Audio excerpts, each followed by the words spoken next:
funny story. So I'm at SEMA, as we've talked about last year, debuting the rolling chassis.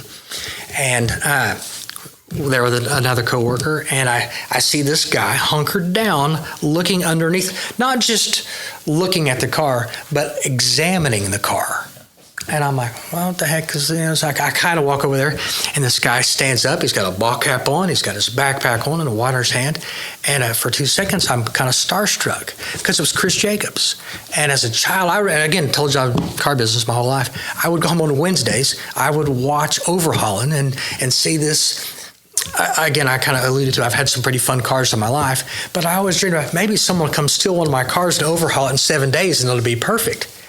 And lo and behold, I'm standing there last year looking at Chris Jacobs, the guy that was the star of Overhauling. And I'm like, you're Chris Jacobs. And he's, oh yeah. But he's the most down-to-earth, normal guy. I spoke with him yesterday on the phone. He's got a new little daughter that he's sharing videos with, and he's having a blast with life. But we're sitting there, and he goes, so is this your car? And I said, I'm lucky enough to work with the team that built this car, and yes. And we had a mutual friend in the car business that kind of gave him I was told to come look at this car. And so Chris came out, he saw the car. He liked what he saw. He liked hearing our story of small little group guys in Yukon, Oklahoma. He's a Mopar fanatic. He is Mr. Mopar, and excited about what this could be, but yet it was not, we didn't have the level. We didn't have Chris Jacobs' level. And he felt that he would give us his attention. And next thing you know, his attention is giving us guidance and his opinion. And hey, why don't you guys try this? And he's opened up a lot of doors for us as far as vendors. We're now exclusive with the Roadster Shop doing our chassis.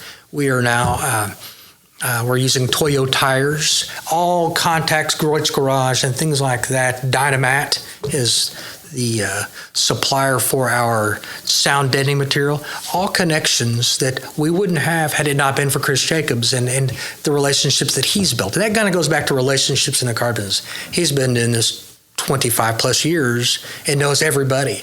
But Chris does this because he believes in us and he believes in what we have the potential to do.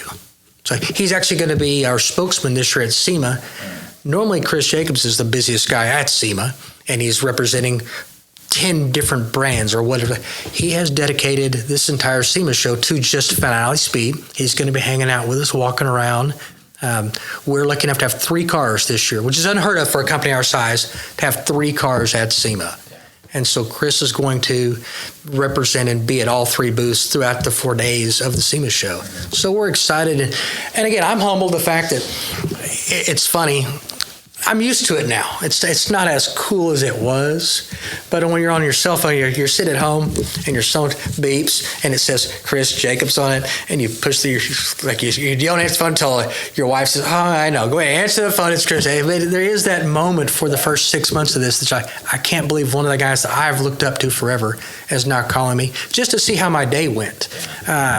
And he does. He's a concerning that he's wants to just make sure everybody's happy. He knows the guys' names. Hey, tell me what's going on with Brandon Furman. He's just that guy.